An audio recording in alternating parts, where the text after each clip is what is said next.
समझिए।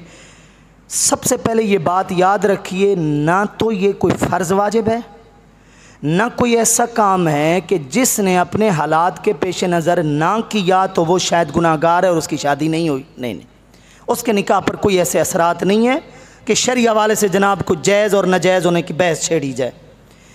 कम अज़ कम मुस्तहब, ज़्यादा से ज़्यादा सुन्नत, ना फ़र्ज़ ना वाजिब, कम अज़ कम मुस्तहब, ज़्यादा से ज़्यादा सुन्नत। और उसकी जो तरगीब दिलाई गई है वो अपनी हैसियत के मुताबिक दिलाई गई है। आप अलैहिस्सलातु वस्सलाम ने एक सहाबी को फरमाया, औलिम वलौ बिशातिन, औलिम वलौ बिशातिन, अगर तेरे पास एक बकरी की हैसियत है ना तो बस उसी एक बकरी को ज़बह करके अपने रिश्तेदारों को खाना खिला दे, तेरी तरफ से वलीमा अदा हो जाएगा। अब बताइए एक बकरी कितने लोगों के अंदर पूरी हो सकती है? मकसद ये था समझाने का कि हैसियत के मुताबिक इसको थोड़े से थोड़ा रखा जाए। आप अलैहिस्सलातु वस्सलाम ने ऐलान नबूवत के बाद 10 शादियाँ की हैं। ऐलान नबूवत से पहले एक शादी थी हज़रत खदीजा से, उसके बाद मज़ीद 10 शादियाँ हुई हैं। सिर्फ़ एक शादी के ऊपर ज़्यादा वलीमे का इंतज़ाम किया गया, उसका भी एहतिमाम कोई खुसूसी तौर पर नहीं किया गया, बल्कि आप अलैहिस्सलाम ने हज़रत अनस को भेजा जब हज़रत ज़ैनब से शादी हुई, जिस शादी का जिक्र कुरान मजीद की 33वीं सूरह अहज़ाब के अंदर भी मौजूद है। आप अलैहिस्सलाम ने इतना फरमाया हज़रत अनस को कि तुम बाहर जाओ, जो जो तुम्हें मिलता है उसे ले आओ, बस जो जो तुम्हें मिलता है उसे ले आओ, ये एहतिमाम मिलता है। इसके अलावा कोई खुसूसी दावतें, कार्ड वार्ड के चक्कर तो उस वक्त पहले ही नहीं थे, और उसके अंदर भी जो इसराफ है वो भी मैं बता चुका हूँ पहले, उस मौजू पर भी हमारा बयान हो चुका है। इसको दीनी मशवरा समझें, अखलाकी मशवरा समझें, अपनी आसानी समझें। बल्कि मैं एक लफ्ज़ बोल रहा हूँ, अगर आप समझने की कोशिश करें, आने वाली नस्लें आपको दुआएं देंगी। इसको मुख्तसर से मुख्तसर कर दें, इसको महदूद कर दें, इसको समेट दें। आप यकीन कीजिए क़ल्बी हवाले से भी आपको सुकून मिलेगा, एक क़नाअत भरी ज़िंदगी गुजारने का आपको मौका मिल जाएगा कि थोड़े पे जैसे बंदा राज़ी हो जाता है ना, और इससे बड़ी कोई कामयाब ज़िंदगी नहीं है। जिसको थोड़े पे राज़ी होने का ढंग आ गया है वो कभी मायूस नहीं होता, वो कभी अल्लाह की रहमत से मायूस हो ही नहीं सकता। जिसको थोड़े पे राज़ी होने का ढंग आ गया और वो इसी तरह ही आएगा, इसको महदूद कर दें। ऐसे रिश्तेदार जो महरम रिश्ते कहलाते हैं, जिनसे इंसान दूर नहीं हो सकता, चचा है, मामू है, पुप्पी है, खाला है, ये करीबी रिश्ते होते हैं जिनसे इंसान न जुदा होता है, न जुदा होना चाहिए, सिला रहमी करनी चाहिए। हमसाए हैं, पड़ोसी हैं जो खुशी गमी में शरीक होते हैं। दोस्तों में अगर दुआ सलाम की तरफ जाएंगे तो इंसान की पता नहीं कितनी वसी दुआ सलाम होती है। आप मुझे देखें, अल्हम्दुलिल्लाह सुम्मा अल्हम्दुलिल्लाह, एक दीनी ज़रा ज़िम्मेदारी की हैसियत से शहर का एक अक्सर हिस्सा दुआ सलाम रखता है, ठीक है। अगर दुआ सलाम की तरफ जाएंगे कि वलीमे में सारों को बुलाना है, तो फिर ऐसी जगह लेकर आएँ जिस जगह पर उन सबको बिठाना है। उस मौके पर भी अगर आप काट छांट करते हैं, थोड़ा आगे पीछे करते हैं, बे चंद लोग हों, उसको मज़ीद काट छांट करके महदूद कर दीजिए। ऐसे अहबाब जो इंतहाई करीबी हैं और ज़िंदगी भर आपका साथ उन्हें दिया है, आपको देना है, आप उनको बुला लीजिए। किसी को नाराज़ होने की ज़रूरत नहीं है। नाराज़ कोई तभी होता है कि जब हमारी पहले से तरबियत नहीं होती।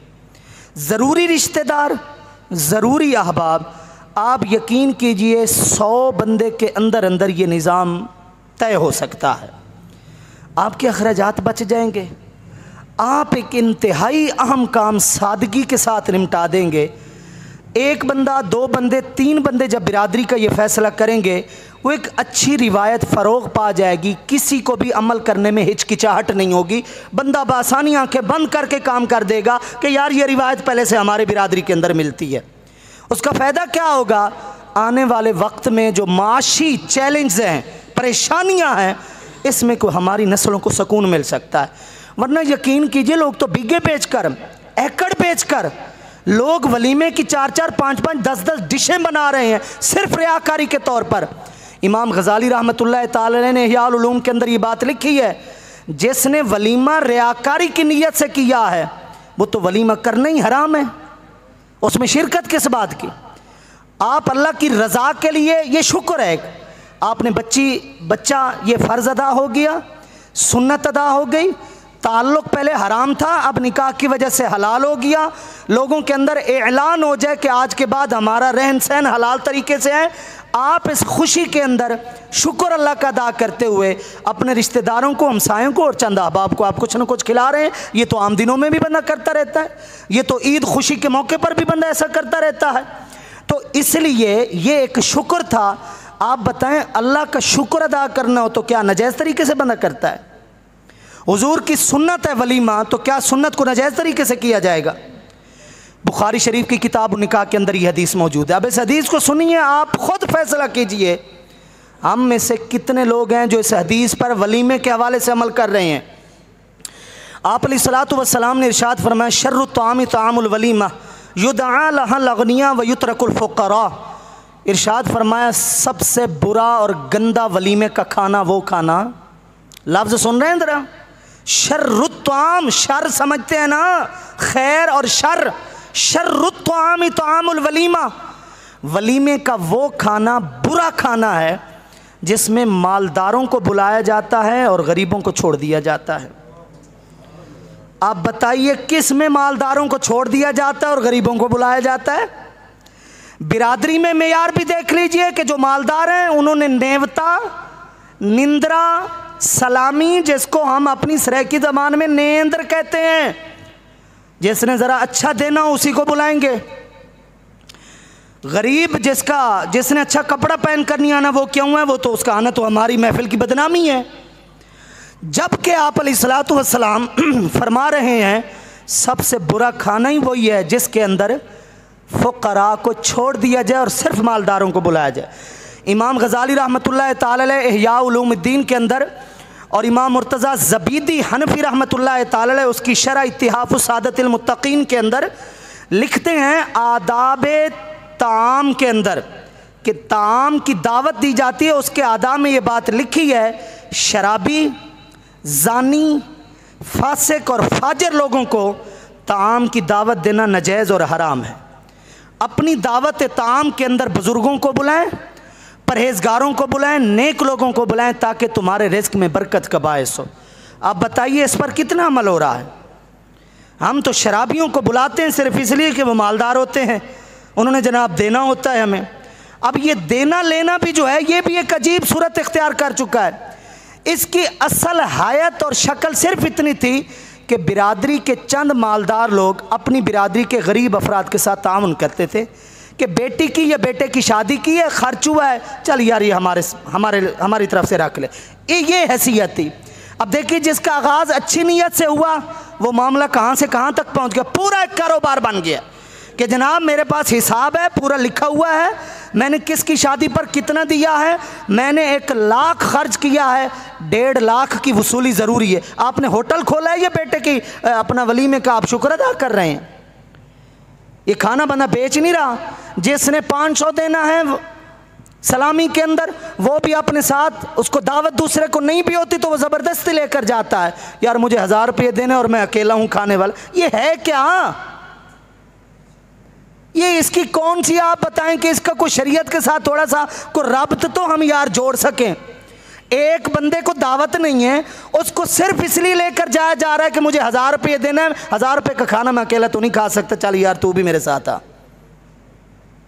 ये हुजूर की सुन्नत अदा हो रही है, ये कारोबार चल रहा है। नेवता सलामी को बंद कीजिए, तोहफ़ा रखिए, हदिया रखिए। मेरी शादी पर जिन्होंने सलामी के अंदर बड़ी बड़ी रकमें दी हैं, ये बात अच्छे तरीके से समझ लें, कुछ को पता चल चुका होगा जिनके यहाँ मैं आ चुका हूँ और किसी के यहाँ आना बाकी है, मैंने उनको पैसे नहीं देने, सारे मेरे दोस्त समझ लें, ठीक है ना। हाँ, हमने उनको पैसे नहीं देने। हमारी शादी के ऊपर हमने अपने वालिद साहब से बात की, उन्होंने कहा भाई तुम्हारी शादी आखिरी शादी है, ये मामला भुगत जाएगा, उसके बाद हर किसी की मर्ज़ी जिस तरह चलाना चाहे चलाए। मैंने अपनी शादी के बाद कोई पैसे वैसे का कारोबार नहीं शुरू किया। कोई बच्चा बच्ची पढ़े लिखे हैं तो उनको ऐसी किताब दे देता हूँ जिसमें पाकी न पाकी के मसले, शादी के मसले हों, वो उसको पढ़ें, वो भी ख़रीद कर देता हूँ, ये बात समझ लें, पैसा लगा कर देता हूँ। सूट दे दिया, कोई भी ऐसी चीज़ मुनासिब तोहफे में दे दी, लेकिन पैसे का बदला कोई पैसे नहीं। ये क्या तरीका है? एक बंदे ने 1000 दिया, अगला शादी पे आकर 1000 देकर जा रहा है, तो आप समझ जाएं कि जनाब वो नहीं आना चाह रहा, वो सिलसिला ख़त्म करके जा रहा है। ये कोई इंसानियत वाली यार बात है। सिलसिला शुरू गरीबों के साथ तावन से हुआ और बन गया कारोबार। इस चीज़ को ख़त्म करें यार। आपने बेटे की शादी का फ़र्ज़ का एक शुक्रिया अल्लाह की बारगाह में अदा की, शुक्रिया अदा किया या बेच रहे हैं आप? अब क्यों बुला रहे हैं इतने ज़्यादा लोगों को जिनका आप जिम्मेदारी नहीं उठा सकते? आपको पैसे की ज़रूरत है, आप थोड़ों को बुला लें लेकिन अल्लाह की रज़ा के लिए मुफ्त खिला दें, अल्लाह का शुक्र अदा कर दें। ये असल तरीका है। अब ये बताएं किस सहाबी की ख्वाहिश नहीं थी कि वो आप अलैहिस्सलातु वस्सलाम को कुछ दे? ज़रा आज मुझे 2-3 मिनट भी आप दे दें, मेहरबानी करें। आप मुझे ये बताएं किस सहाबी की ख्वाहिश नहीं थी जो जान लुटाने वाले थे, जो सरकार की कुल्ली मुबारक का पानी ज़मीन पर ना आने दें, जो आप अलैहिस्सलातु वस्सलाम के नाक मुबारक का रेशा मुबारक, रतूबत मुबारक ज़मीन पर ना आने दें, ऐसी जान लुटाने वाले सहाबा क्या दिरहम दिनार हुजूर की बारगाह में नहीं दे सकते थे? लेकिन सरकार ने, मैं कह रहा हूँ, ऐलान नबूवत के बाद 10 शादियाँ की हैं। कहीं से आप साबित करके दिखाएं कि ये निज़ाम हो।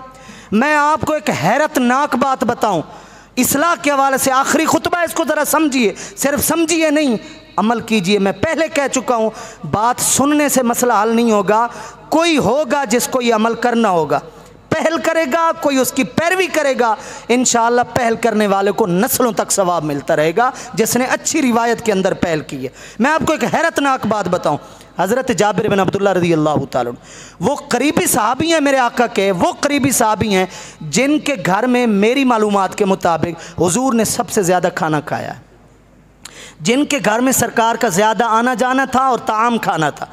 वो अक्सर बुलाया करते थे, कोई जंग का मौका है, वापसी पर ये रिवायात मिलती हैं कि हज़रत जाबिर के घर में खाना पक रहा है और हुजूर वहाँ से होकर जाएंगे और खा कर जाएंगे। लेकिन हज़रत जाबिर बिन अब्दुल्लाह ने अपनी शादी पर हुजूर को नहीं बुलाया। हज़रत अब्दुर्रहमान बिन औफ इतने जलीलुल क़दर करीबी सहाबी जो आशरा मुबशरा में से, उन 10 सहाबा में से जिन्हें हुजूर ने जीते जी जन्नत की खुशखबरी दी है, उन्होंने इतने अमीर सहाबी के मिस्र से उनका गल्ला 100 ऊँट के ऊपर लद कर आया करता था, उनको किस चीज़ की ज़रूरत थी? उन्होंने शादी पर हुजूर को नहीं बुलाया। जो लोग शादियां कर रहे हैं अपने बच्चों की, ज़रा मेरी बात को ज़रा समझने की कोशिश करेंगे। ये दोनों मुख्तलिफ औक़ात में हुजूर की बारगाह में आए, कपड़ों के ऊपर पीला रंग महसूस हुआ जो खुशबू का रंग लगा हुआ था। क्या था? खुशबू का रंग। सरकार ने खुशबू का रंग देखा और फरमाया जाबिर शादी कर ली है? हुजूर कर ली।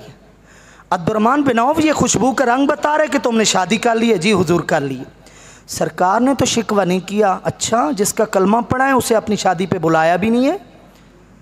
अच्छा आज बताएं कौन ऐसा कामिल मुरीद है जो अपने कामिल शेख को अपनी बेटी या बेटे की शादी में शिरकत का ख्वाहिशमंद नहीं है? निकाह पढ़वाने का यार ख्वाहिशमंद होता है। लेकिन हुजूर ने क्या फरमाया कि जाबिर मुझे क्यों नहीं बुलाया? ओए हुजूर ने हज़रत अली की शादी की, अपनी बेटी की शादी की, मक्का के अंदर हज़रत अली के सगे चचा मौजूद थे, मक्का से मदीने का कितना सफ़र था, हुजूर ने कोई दावत नहीं थी। तारीख़ पढ़ लीजिए। वजह क्या है? क्योंकि हुजूर ने अपनी शादी वाली सुन्नत को आसान किया है, हुजूर ने मुश्किल नहीं किया। सरकार ने इन तकल्लुफ़ात में डाला ही नहीं है, तरबियत ही नहीं की कि किसको बुलाना लाजिम है, किसको बुलाना लाजिम नहीं। भाई जैसे हालात बेहतर हों अपनी शादी कर दो। ये है वो तालीम घरेलू और ख़ानदानी और रिश्ते ब्याह के हवाले से जो आज मुश्किल से मुश्किल तर हम लोग ख़ुद करते जा रहे हैं। मैं आपसे गुजारिश करूँगा, ये आज हमारा आखिरी खुतबा था शादी ब्याह के सिलसिले में और 8वां खुतबा था। ये 8 खुतबे हमारे इंशाअल्लाह आपसे उम्मीद है रायगां नहीं जाएंगे। आप थोड़ा थोड़ा सही, यकदम ज़्यादा नहीं तो थोड़ा थोड़ा सही इसकी तरफ पेश कदमी ज़रूर करेंगे, फैसला अच्छा करेंगे, दीनदारों से मशवरा करेंगे, जितना हो सकेगा भरपूर सादगी के साथ, कम खर्च के साथ आप इस अपनी बेटी और बेटे का फ़र्ज़ निभाएंगे ताकि एक अच्छी रिवायत को हमारे इलाके में फ़रोग़ मिले, रियाकारी, नमूद व नुमाइश, इन सारी चीज़ों का ख़ात्मा हो जाए, हम दुनियावी हवाले से भी कामयाब ज़िंदगी गुजारें और दीनी हवाले से भी कामयाब ज़िंदगी गुजारें। अल्लाह हमें अमल की तौफ़ीक़